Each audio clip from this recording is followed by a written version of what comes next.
Hola, hola, en este video voy a hablarte un poco sobre la insulina. Ya viste varios de mis videos pasados, has estado metiéndote en información sobre la diabetes porque quieres ayudar a un ser querido, has estado investigando sobre la diabetes mellitus tipo 2, ya te diste cuenta de la importancia de la insulina, de esta hormona, te diste cuenta de la importancia de mantener los niveles de glucosa estables en el paciente diabético. Viste los videos donde aparezco hablando sobre la alimentación que puede ayudar fácilmente a las personas a mejorar ese control de la glucosa que tanto necesitan para evitar problemas y complicaciones con la diabetes.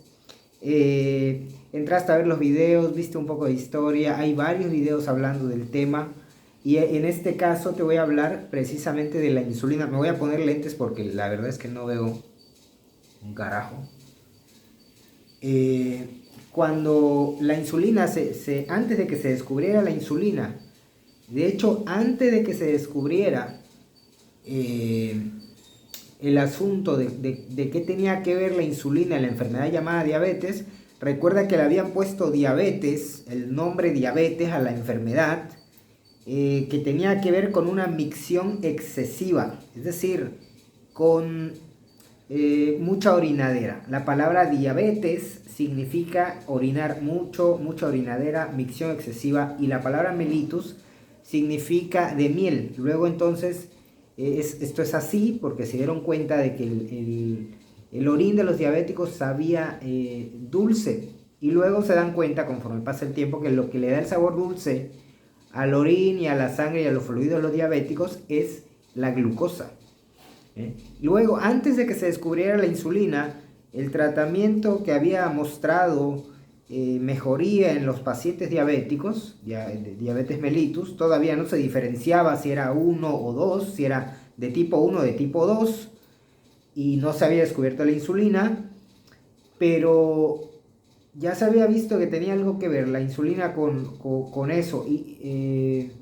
Insulina, que significa isla, los islotes de Langerhans, donde se produce en el páncreas. Todavía no se había, vamos a decir, descubierto, me refiero al hecho bueno, de lograr un medicamento, de lograr de alguna manera extraer la insulina de algún animal, tal, todavía no se lograba, con lo cual todavía no había aparecido la insulina. Ahorita vamos a hablar un poquito de eso, de qué ocurre cuando pasa, pero cuando todavía no llegaba ese momento, la alimentación que mostró mejores resultados para el control en este caso de la enfermedad, diabetes. Recuerda que la gente, cuando le decían, tú tienes diabetes, pues era casi una sentencia de muerte, porque precisamente la diabetes tenía la característica de ser una enfermedad muy dolorosa, una enfermedad desastrosa, que generaba una muerte muy terrible, muerte, porque el paciente se deshacía.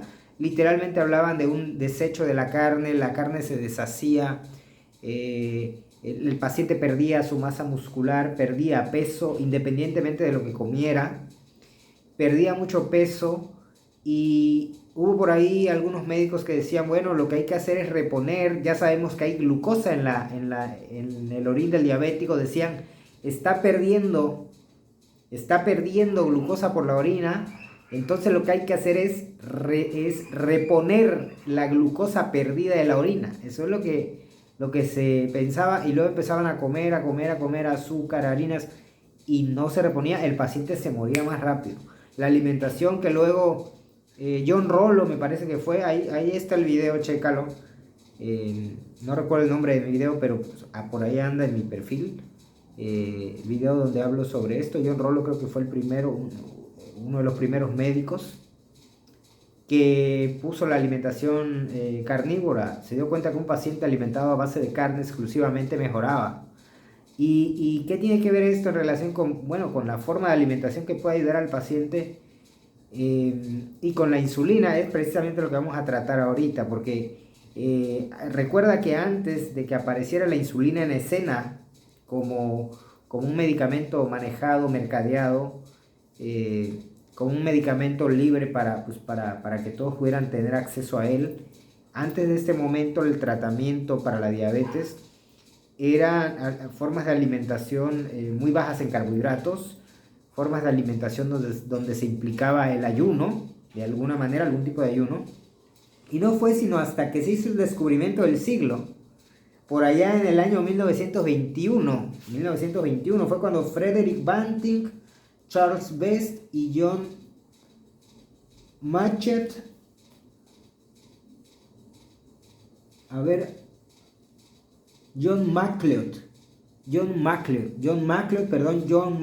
Charles Best y Frederick Banting, allá en 1921, fueron los primeros en aislar la insulina de vaca.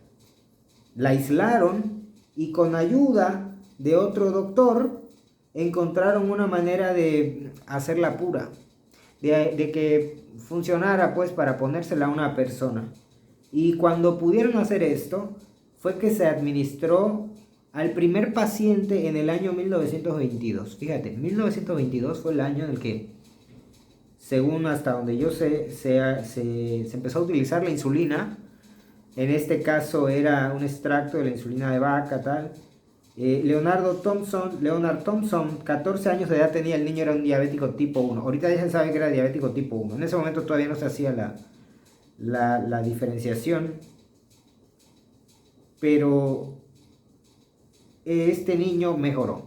O sea, empezaron a usar la insulina y mejoró. Mejoró, dejó de perder peso. El niño en ese momento solamente pesaba 29.5 kilogramos. 14 años tenía. Cuando le pusieron la insulina, recuperó peso. Y evidentemente los niveles de glucosa de la sangre se corrigen. ¿Por qué se corrigen? Porque era la insulina lo que le hacía falta. El diabético tipo 1, recuerda, no produce insulina.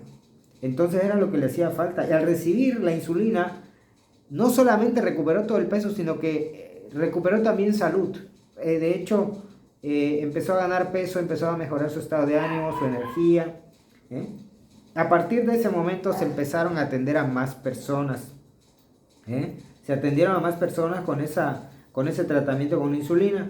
Y fue luego que la esperanza de vida de un diabético, diagnosticado diabético, en ese momento subió de solo 16 meses a 35 años. El promedio de vida a largo plazo que podía tener un diabético. En ese momento, claramente, la Universidad de Toronto, por ejemplo, con el Eli Lilly and Company se asociaron y empezaron a mercadear esto para poder explotar comercialmente la insulina, y luego el medicamento se liberó la patente para que el mundo pudiera tener acceso a él. Eso fue gracias precisamente a que se pudo descubrir la insulina humana. Dice aquí que Frederick Sanger, premio Nobel de Química en 1958, Frederick Sanger, por haber hecho la biosíntesis y producción de hormona insulina, de la hormona insulina, al determinar la estructura molecular de la insulina, pudo apoyar en la biosíntesis de esta hormona porque encontró la estructura molecular, la pudo determinar, y fue así como pudieron dar un paso de gigante en el tratamiento de la diabetes, que al final estaba matando muchas personas. Y como estaban matando muchas personas, claramente era un problema enorme, sobre todo porque era una enfermedad incurable. O sea, te decían tienes diabetes, ya no hay nada que hacer, y lo más que se podía hacer era, bueno, cuando ya te tocaba recibir tratamiento, pues que el médico hiciera algo posible contigo, tu alimentación y tal, y ver cómo evolucionabas, pero no se sabía ciencia cierta. Una vez que se descubrió la insulina, ya se le pudo dar mucha mayor esperanza de vida a los pacientes. Y esto es muy importante, porque a partir de este momento la insulina eclipsó cualquier otro tratamiento que se hubiera hecho en el pasado para la diabetes. Esto incluye la forma de alimentación baja en carbohidratos y los ayunos. O sea, una vez que apareció la insulina, se eclipsa totalmente la alimentación baja en carbohidratos y los ayunos, y es ahí donde ahora, bueno, entonces luz verde para comer harinas y panes y galletas y sopas y pasas de arroz y todo eso, y los alimentos que suben más los niveles de glucosa de la sangre, y se entiende como saludable a esa alimentación. Claramente el paciente requiere mayor cantidad de insulina si consume mayor cantidad de carbohidratos. Yo he visto, por ejemplo, en los pacientes que si reducen su ingesta de carbohidratos, bueno, el requerimiento de insulina también disminuye. El requerimiento de medicamentos para corregir, para reducir los niveles de glucosa de la sangre también disminuye, porque la alimentación tiene un impacto favorable en cuanto a los niveles de glucosa de la sangre. Hablamos de alimentación baja en carbohidratos. Pero una vez que se encontró este fármaco, ¡pum! Ya no. O sea, ya empezaron incluso a burlarse de los tratamientos alimenticios del pasado. Y ahora que estamos en pleno siglo XXI, pues esto parece algo, no lo sé, no sé cómo decirlo, pero a mí me causa un poco de pena a veces, ¿no? Ver a los pacientes que son diabéticos, generalmente de larga data, o sea, muchos años siendo diabéticos, y a la señora nunca jamás en su vida le han dicho que comer pan le sube la glucosa. Nunca le han dicho que comer demasiada fruta le sube la glucosa. Nunca le han dicho que comer kilos y kilos de arroz y pasta le sube la glucosa.